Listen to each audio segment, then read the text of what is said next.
Hey, Jason, when you guys have had turnover problems in the playoffs, is there certain things that happen that you kind of go back to and say, we need to do this differently, or has it been a variety of things that has caused that when you guys have had high turnover games? I think rim reads, right? Getting too deep in the paint and not seeing the kickouts and trying to kind of force the drop offs and things like that. And usually there's always somebody open. So just reiterating that in the film session uh, and just being better at that, tomorrow. Joe, go ahead. Ime shared with us this crazy stat about turnovers and what your record is when you commit 15 or fewer, and then what it is in the playoffs when it's more than that. Do you, as players, do you feel like turnovers are what is beating you? And then how do you balance going out there trying not to turn the ball over with playing as hard as you want to play? Yeah, I mean, turnovers are a big part of the game, especially when you see how many times we turned it over and how many points they scored off that. Uh, you just think if you could limit those turnovers, you could limit a lot of those points. Uh, and yeah, the stat about, I mean, basically, we don't turn the ball over. We give ourselves a better chance to win. That's not rocket science. So it's just a matter of doing that more often than not. Next question in the middle. Jason, I'm guessing this is kind of related to your first answer, but how do you guys create more quality looks around the basket? You guys really struggled to score on 2-pointers during that last game and really generate quality shots. How do you guys do that moving forward? They're a really good defensive team, so maybe turning down a good shot to get a great shot. It may not be the first, dribble drive that you get, maybe the second one or the third one, and just having the patience and knowing whatever's going on at the time to just try to get the best shot possible each possession. Question on the right. Okay. Jason, you're not a talkative dude on the floor, but there's been a lot of talking.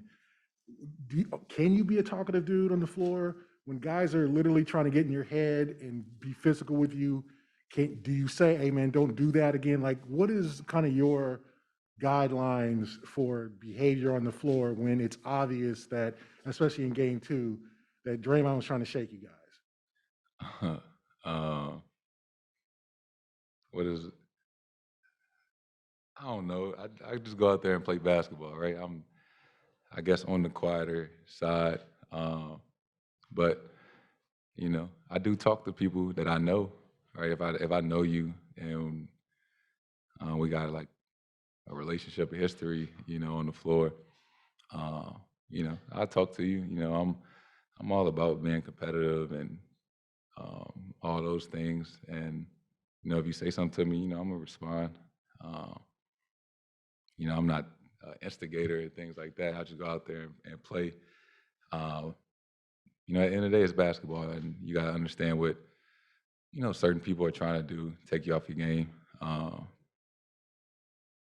But it's I love that part of it, and whether I show it or not, uh, I enjoy the competitive part, the nuances and things like that, that everybody may or may not see that go in between the lines. That's the fun part about it. Question on the left here. Hey, Jason, how is your evolution in the NBA, evolution of coming up, bouncing back from a loss or bouncing back from a bad game, how has that evolved over your NBA career? Um, I don't know. I mean, you have a bad day at work, the next day you want to have a better day at work. Um, there's, I think everybody can understand that. You lose a game or don't play well, you want to come back and have a better game. Um, and I'm sure everybody can relate to that, whatever you work at. It's all the same. Question back right. Hey, Jason, switch gears a little bit. Obviously, there are a lot of fathers in this league, and we see their kids around them while they're at work. And clearly, we see Deuce around you a lot. And I was just wondering, besides you loving your son and love being a father, is it more intentional in the fact that maybe when Deuce gets older, you want him to see how involved you were while you're doing your job? Or do you want to set an example for fatherhood? Um, that's a great question. I think uh, when 2017, when I got drafted and I didn't have Deuce, but he was born in 2017. So that was that was like, the biggest year of my life, right? I'm, starting this new chapter in my career, and I just had a child. And my mindset was not to sacrifice either, that I was going to be the best father I could as well as the best basketball player.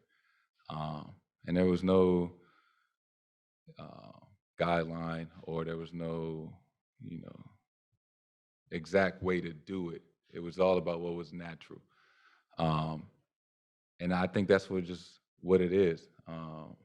I just do what's natural, and I'm around them every day, and uh, I think being able to go through this journey together, because I was 19 when I got drafted, and uh, it's kind of like we're growing up together. And as he's gotten older, and I'm going through my career, sharing these moments and experiences together, uh, as we grow up, and I think it's the coolest part for me. So I don't know if it's intentional as much as it's just natural in what we do.